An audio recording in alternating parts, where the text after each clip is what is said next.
Hello viewers, welcome to your channel share depth. Viewers, आप सभी का शेयर डेप्थ की एक और वीडियो में बहुत बहुत स्वागत है। व्यूअर्स, पिछले कुछ दिनों से हम लोग लगातार वीडियो नहीं ले पा रहे थे, जिसका कुछ मेरा पर्सनल रीज़न था, जिसकी वजह से मैं जो है वीडियोज़ नहीं बना पा रहा था, तो उसके लिए माफ़ी चाहूँगा। पर अब लगातार जो है आपके सामने लर्निंग वीडियोज़ आते रहेंगे। तो आज हम आप लोग के लिए कुछ स्विंग ट्रेड्स टाइप लेकर आए हैं, या फिर अगर आप एक लॉन्ग टाइम इन्वेस्टर हैं तो भी आप इसको लंबे समय तक अपने पोर्टफोलियो में रख सकते हैं। तो कुछ स्टॉक्स हैं जिनको हम लोगों ने फाइंड आउट किया है, जो मुझे लगा कि आप लोग के साथ शेयर करना चाहिए। तो कुछ स्टॉक्स हैं, अगर आप चाहें तो अपनी एनालिसिस करने के बाद, अपने फाइनेंशियल एडवाइज़र से एडवाइस लेने के बाद, अपने बिहाफ पे आप उनको परचेज़ या सेल कर सकते हैं। तो आइए देखते हैं कि कौन-कौन से ऐसे स्टॉक्स हैं जो अभी हमारे लिए अच्छे हो सकते हैं। पहला स्टॉक है मेट्रोपोलिस। मेट्रोपोलिस, अब ये मेट्रोपोलिस क्यों हमें बाय करना चाहिए, उसका रीज़न क्या है? उसका रीज़न है कि वॉल्यूम आ रहा है। यहाँ पर अगर आप ध्यान से देखें तो चार्ट में वॉल्यूम आ रहा है और एक राउंडिंग बॉटम पैटर्न जो है ये स्टॉक बना रहा है। वॉल्यूम का सपोर्ट भी है और रिस्क टू रिवॉर्ड रेशियो बहुत अच्छा है। यानी कि रिस्क कितना है? सिर्फ इतना। इतना यहाँ पर रिस्क है और रिवॉर्ड कितना है? रिवॉर्ड है इतना। हमारा जो फाइनल टारगेट है वो ये ब्लू लाइन आपको दिखाई दे रही है, ये हमारा फाइनल टारगेट है। अब यहाँ पे आप लोग को अलग-अलग लाइन्स दिखाई दे रही होंगी, रेड लाइन, ग्रीन लाइन और ये ब्लू लाइन। तो उसका रीज़न ये है, ये जो रेड लाइन है यानी कि ये इसका सपोर्ट एरिया है। यानी कि अगर स्टॉक यहाँ पर आता है तो हम ये मानकर चलेंगे कि स्टॉक अब डेंसर जोन में यानी कि बिकवाली की ओर बढ़ रहा है। अगर स्टॉक इस लाइन को ब्रेक करता है तो हम इस स्टॉक से निकल जाएंगे। और ये जो ग्रीन लाइन दिख रही है ये हमारा बाइंग जोन है, यानी कि ब्रेकआउट हुआ है। ये एक रेजिस्टेंस, फिर रेजिस्टेंस और यहाँ पर एक ब्रेकआउट। तो अब ब्रेकआउट के बाद क्या हुआ है कि वॉल्यूम का सपोर्ट मिल रहा है। तो अब हम यहाँ पर अगर आप चाहें तो इसको बाय करके लंबे समय तक अपने पोर्टफोलियो में रख सकते हैं। और आपको ये 1, 2, 3 ये हमारे 3 टारगेट हैं जिसको ये स्टॉक जो है अचीव कर सकता है। फर्स्ट टारगेट हमारा ये जो फर्स्ट ब्लू लाइन दिख रही है ये है, सेकंड जो है टारगेट ये है और थर्ड टारगेट ये है। अगर आप चाहें तो अपनी एनालिसिस करने के बाद इस स्टॉक को, मेट्रोपोलिस को अपने पोर्टफोलियो में रख सकते हैं। अब सबसे इम्पोर्टेंट बात ये है कि रिस्क रिवॉर्ड क्या होता है। रिस्क रिवॉर्ड का मतलब ये होता है कि देखिए, सबसे पहली बात है कि अगर हम कोई भी स्टॉक बाय करते हैं, कोई भी स्टॉक, तो उसमें रिस्क भी रहता है और रिवॉर्ड भी रहता है। अब उसका रीज़न क्या है कि कोई भी स्टॉक अगर हम बाय करते हैं तो वो कहीं से भी गिर सकता है। ऐसा नहीं है कि कोई भी किसी भी कभी ऑपरेटर्स का कुछ गेम हो सकता है या फिर कोई न्यूज़ आ सकती है, लेकिन हमारे लिए फेवरेबल ये होता है कि हम छोटा रिस्क लें और बड़ा रिवॉर्ड लें। अब यहाँ पर अगर हम देखें, अगर हम इसको यहाँ से बाय करते हैं तो हमारे पास रिस्क कितना है?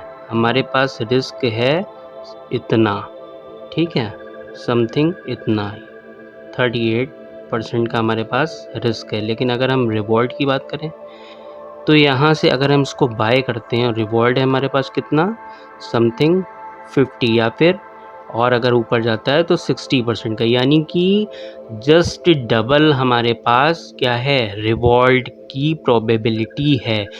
मार्केट में कुछ भी 100% नहीं होता। हो सकता है ये स्टॉक यहाँ पे जाए और उसके बाद फिर यहाँ से ही गिर जाए, लेकिन हमारा रिस्क कम है। यानी कि रिस्क सिर्फ इतना है और रिवॉर्ड इतना है।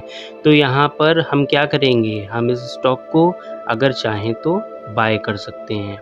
दूसरा जो हमारा स्टॉक है वो क्या है, कौन सा है? दूसरा जो हमारा स्टॉक है वैभव ग्लोबल। अब यहाँ पर भी सेम चीज़ है, ये इसका सपोर्ट एरिया है।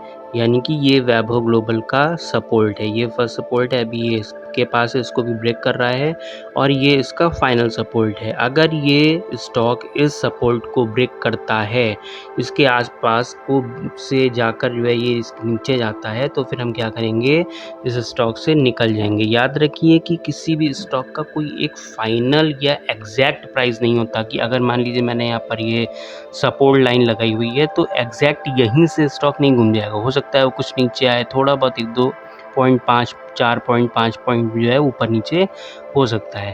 तो ये एक प्रॉपर जोन होता है। ये आप देख रहे हैं, ये रेड लाइन जो है ये एक प्रॉपर जोन है। ये कोई भी एक एग्जैक्ट नंबर नहीं होता कि उसी नंबर से स्टॉक हमारा घूम जाएगा।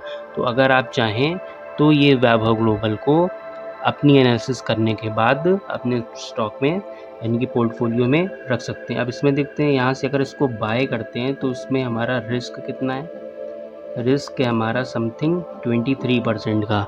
और अगर हम रिवॉर्ड की बात करें तो यहाँ से अगर हम इसको बाय करते हैं और ये स्टॉक अगर ऊपर जाता है तो हमारा रिवॉर्ड कितना है, समथिंग 140 पॉइंट्स के आसपास, यानी 140% के आसपास हमें इसमें रिटर्न्स देखने को मिल सकते हैं। अब ये स्टॉक नीचे क्यों आ रहा है, यहाँ पर देखिए वॉल्यूम सपोर्ट नहीं कर रहा है। अभी वॉल्यूम आ रहा है बट फेड आउट होता जा रहा है। तो अगर प्रॉपर वॉल्यूम के साथ ये स्टॉक ऊपर जाता है और अगर आप एक सेफ प्लेयर हैं तो फिर आप यहाँ पर बाय करिएगा, यानी कि 552 के ऊपर अगर निकलता है तब आप इस स्टॉक को बाय करिएगा। लेकिन अगर आप एक अर्ली बर्ड के तौर पर इसको बाय करना चाहते हैं, लंबे समय के निवेशक हैं और पेशेंस है आपके पास, तो आप इस स्टॉक को यहाँ से भी बाय कर सकते हैं और एक अच्छा मुनाफा जनरेट कर सकते हैं। अगला जो स्टॉक है वो कौन सा है, डेविस लैब। डेविस लैब यहाँ पर ऑलरेडी हम लोग मिस कर चुके हैं। इस स्टॉक ने यहाँ से ब्रेकआउट दिया और ये देखिए ये कहाँ पे इसका रेजिस्टेंस था, 3993 के पास इसका रेजिस्टेंस था। इसने इस रेजिस्टेंस को ब्रेक किया और अभी कहाँ पर ये चल रहा है, 4351 4351 में स्टॉक ट्रेड कर रहा है। अब जो इसका फर्स्ट टारगेट है वो है लगभग 4550 रुपये, इसके आसपास जो है ये स्टॉक का फर्स्ट टारगेट है। और अगर आप एक सेफ प्लेयर हैं, यानी कि इसको आप अगर 5-10% आपको रिटर्न चाहिए तो फिर आप इसको भी बाय कर सकते हैं। लेकिन अगर आप सेव कर सकते हैं तो ये स्टॉक में भी अभी यहाँ पे रिटेस्ट करने वापस आ सकता है।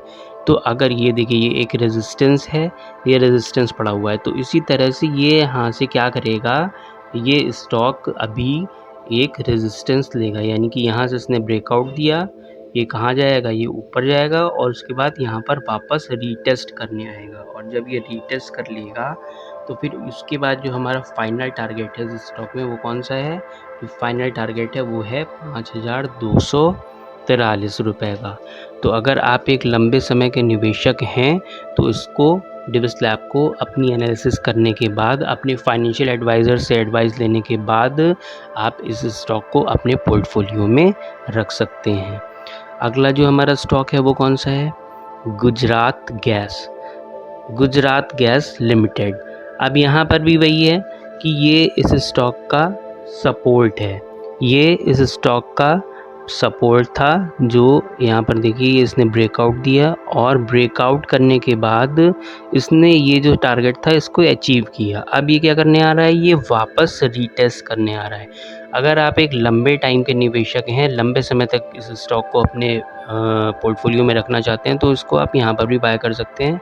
अदरवाइज़ क्या होगा कि ये स्टॉक यहाँ पे गया, अब ये इसको रीटेस्ट करने इस जोन तक आएगा और उसके बाद जो उसका फाइनल टारगेट होगा वो होगा समथिंग 720 या फिर उससे ऊपर। तो अगर आपके पास इतना पेशेंस है कि आप लंबे समय तक इस स्टॉक को अपने पोर्टफोलियो में रख सकते हैं तो आप इस स्टॉक को जहां मिले वहां बाय कर सकते हैं, अदरवाइज़ इसके रीटेस्ट का वेट कर सकते हैं। इसमें रिस्क रिवॉर्ड की बात करें तो अगर यहाँ पर हम देखें तो अभी हमारे पास रिस्क कितना है, हमारे पास रिस्क है समथिंग 20% का। और जो हमारा रिवॉर्ड है वो हमें कितना मिल सकता है, यहाँ से हम देखें तो अगर हम रिवॉर्ड की बात करें तो लगभग हमें 30 से 35% का यहाँ पर हमें प्रॉफिट मिल सकता है। तो अगर आप एक लंबे समय के निवेशक हैं तो आप इस स्टॉक को अपने पोर्टफोलियो में रख सकते हैं। अगले स्टॉक की बात करें तो वो कौन सा है, विप्रो। अब यहाँ पर देखिए विप्रो, ये जो रेड लाइन है ये क्या है, इसका मेजर सपोर्ट जोन है। अब इसने क्या किया कि इस स्टॉक ने यहाँ पर जो इसका रेजिस्टेंस था इसको ब्रेक किया और क्या हुआ, ब्रेक करने के बाद ये ऊपर गया और अब वापस रीटेस्ट करने आ रहा है। ये इसका रीटेस्ट जोन है। अब क्या होगा कि यहाँ पर अगर वॉल्यूम का सपोर्ट मिलेगा, यहाँ पर अगर वॉल्यूम आएगा तो ये स्टॉक क्या करेगा, यहाँ से सीधा ऊपर जाएगा और इसका फाइनल टारगेट क्या होगा, 716 रुपये के आसपास। लेकिन चक्कर क्या है कि अभी आईटी सेक्टर परफॉर्म नहीं कर रहा है, तो हो सकता है कि ये स्टॉक कुछ ज़्यादा समय ले ले। तो इस स्टॉक को मैं बहुत ज़्यादा रिकमेंड नहीं करूँगा। अगर आपके अंदर पेशेंस है, आप मार्केट को समझते हैं, तो लंबे समय के लिए स्टॉक को अपने पोर्टफोलियो में रख सकते हैं। अदरवाइज़ फिर जो है आपके अंदर अगर पेशेंस की कमी है तो फिर अगर आप लंबे समय के लिए आप किसी स्टॉक को अपने पोर्टफोलियो में नहीं रखना चाहते हैं तो अभी इसकी बाइंग को अवॉइड करिएगा। ये यहाँ तक जो है रीटेस्ट करने, इस रेड लाइन तक रीटेस्ट करने आ सकता है। और अगर आप एक सेफ प्लेयर हैं तो आप इसको 560 के बाद उठाइए और आपको वहाँ पे जल्दी से रिटर्न देखने को मिलेगा, जिसका फाइनल टारगेट होगा 720 रुपये के आसपास। तो व्यूअर्स, उम्मीद है आपको इस सेशन से कुछ अच्छे स्टॉक्स की जानकारी मिली होगी। अगर आपको सेशन पसंद आ रहा है तो वीडियो को लाइक करिए, चैनल को सब्सक्राइब करिए, शेयर करिए और देखते रहिए आपका अपना channel share depth. Bye bye.